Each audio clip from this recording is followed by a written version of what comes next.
वो एक की भैंस कट गई रेल से, तो उसने रेलवे में मुकदमा कर दिया। तो जज ने इंजन ड्राइवर को बुलाया और पहला ही सवाल उससे ऐसा किया, बोले जब ये भैंस कटी तो ये पटरियों पे थी? बोले ना जी, खेत में चल रही थी। वो तो इंजन की नीयत खराब होगी उस पर। जो उत्तर दिया हमने, आप समझ पाए? अरे यहाँ बहुत हल्ला कर रहे हैं सब। नहीं, आप हल्ला नहीं हो रहा है, आप सुने नहीं। हाँ, सुन लो। आपको तो पूछना था, सुनना थोड़ी था। समस्या तो यही। कितना मस्त शब्द है, छुट्टी। जिसने भी ये छुट्टी का आविष्कार किया है उसको जितना आशीर्वाद दे उतना कम है। छुट्टी शब्द सुनते ही सब कुछ अचानक अच्छा लगने लगता है। वो बस में एक बूढ़ा बैठा था, एक लड़के ने सिगरेट सुलगाई, चिंगारी उड़ के बूढ़े कुर्ते पे चली गई, तो बूढ़े का कुर्ता जल गया, लेकिन वो बोला कुछ नहीं। तो उसने सोचा भाई ताऊ बड़ा सीधा, इससे बात करनी चाहिए। बोले ताऊ राम राम। बोले राम राम। बोले ताऊ तेरा कौन सा गांव? बोले गांव ने भी फूकेगा के।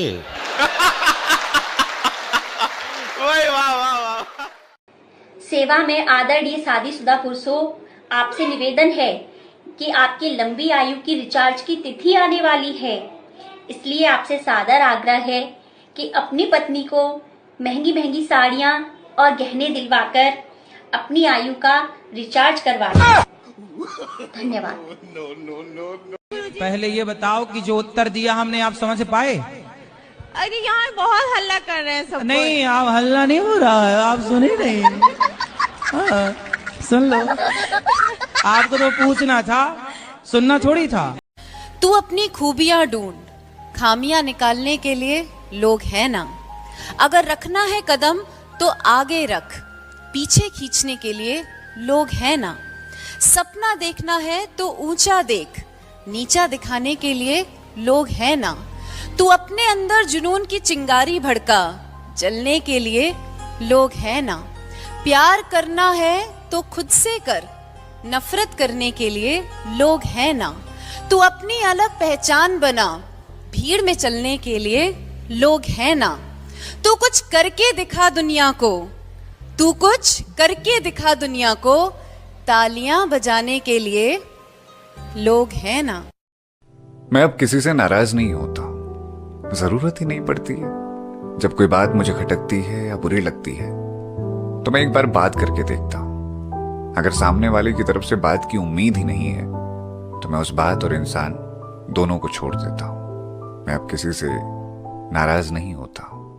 हमारे यहाँ जब हुआ, चुनाव हो गया, लोग जीत गए, तो एक नेताजी हमारे गांव में गए।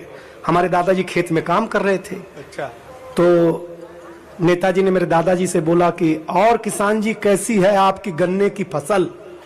तो मेरे दादाजी ने नेताजी के पैर पकड़ लिए। बोले कल ही अभी हम शपथ खाए हैं, टीवी पे भी नहीं आया है, तुमको कैसे मालूम पड़ा कि हम ही कृषि मंत्री हैं? तो मेरे दादाजी ने कहा बेटा जब तुमने गेहूं की फसल को गन्ने की फसल बताई तब भी हम समझ गए हमारे प्रदेश के कृषि मंत्री आप ही हो सकते हैं। इसके नीचे का पद नहीं मिल सकता है आपको भाई। क्या देख रहे हो? काम धंधा नहीं।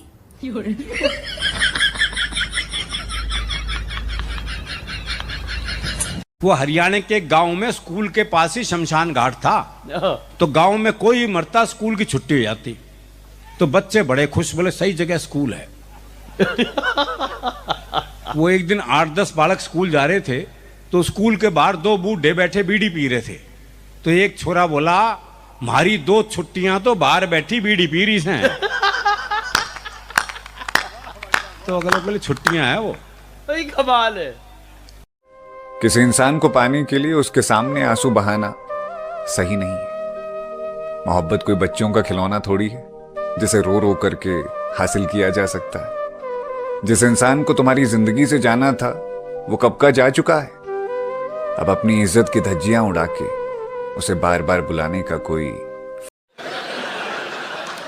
एक और फोन हुआ पिछले दिनों, जैसी एनडीए द्वारा राष्ट्रपति पद के लिए, महामहिम पद के लिए राम कोविंद जी का नाम तय हो गया, उसी दिन यमराज का फोन आया आडवाणी जी के पास।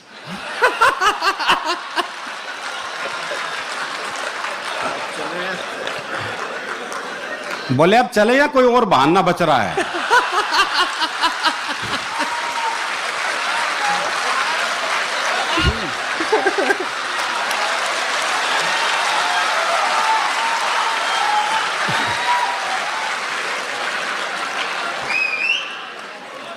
तो आडवाणी जी बोले मोदी जी ने कहा है विकास होगा, बस उसका मुंह देख के जाना चाहता हूं।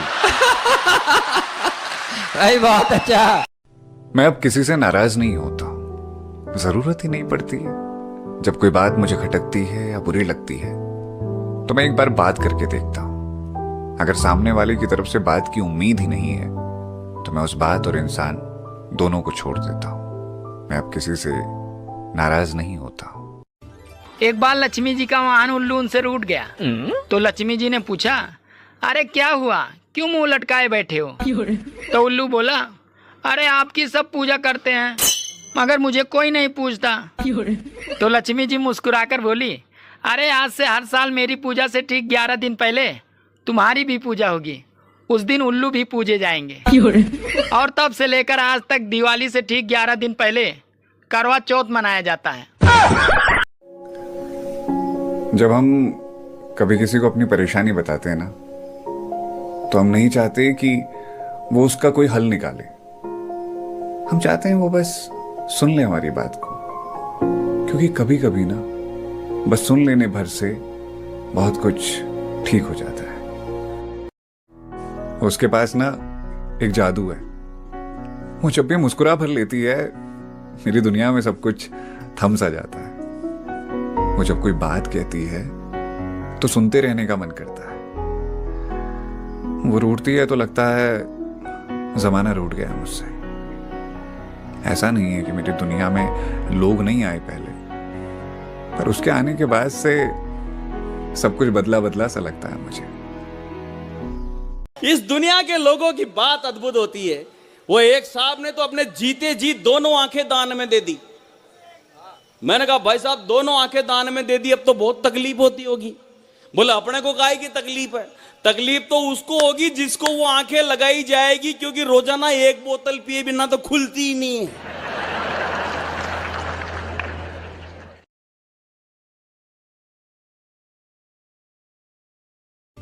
एक बार लक्ष्मी जी का वाहन उल्लू उनसे रूठ गया तो लक्ष्मी जी ने पूछा, अरे क्या हुआ, क्यों मुंह लटकाए बैठे हो?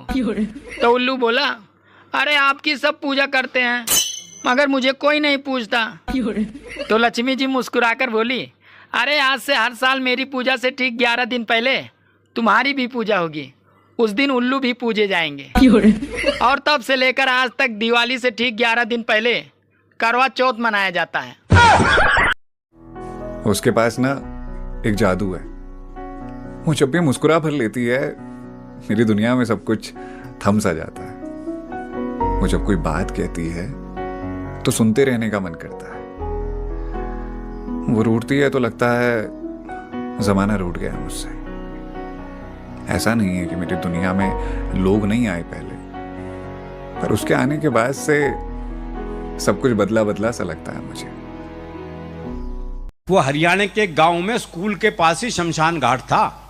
तो गांव में कोई मरता स्कूल की छुट्टी हो जाती तो बच्चे बड़े खुश, बोले सही जगह स्कूल है।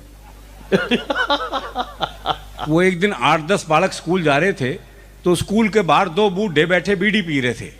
तो एक छोरा बोला, हमारी 2 छुट्टियां तो बाहर बैठी बीड़ी पी रही हैं। तो अगले बोले छुट्टियां हैं वो। कमाल है। एक और फोन हुआ पिछले दिनों। जैसे ही एनडीए द्वारा राष्ट्रपति पद के लिए, महामहिम पद के लिए राम कोविंद जी का नाम तय हो गया, उसी दिन यमराज का फोन आया आडवाणी जी के पास।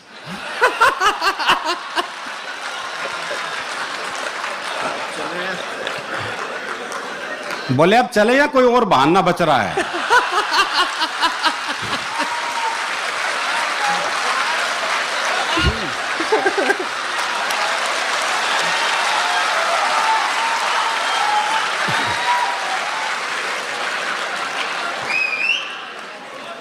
तो आडवाणी जी बोले मोदी जी ने कहा है विकास होगा, बस उसका मुंह देख के जाना चाहता हूं।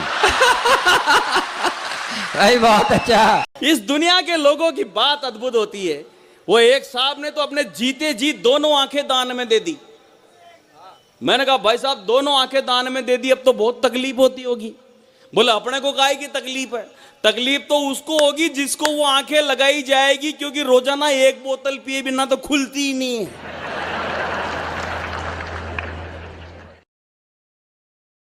अगर कोई लड़की बेइज्जत होके भी अपना रिश्ता निभा रही है, घर छोड़ के नहीं जा रही है, इसका मतलब ये नहीं कि वो कमजोर है। इसका मतलब ये है कि वो उस घर की इज्जत को बनाकर रखना चाहती है।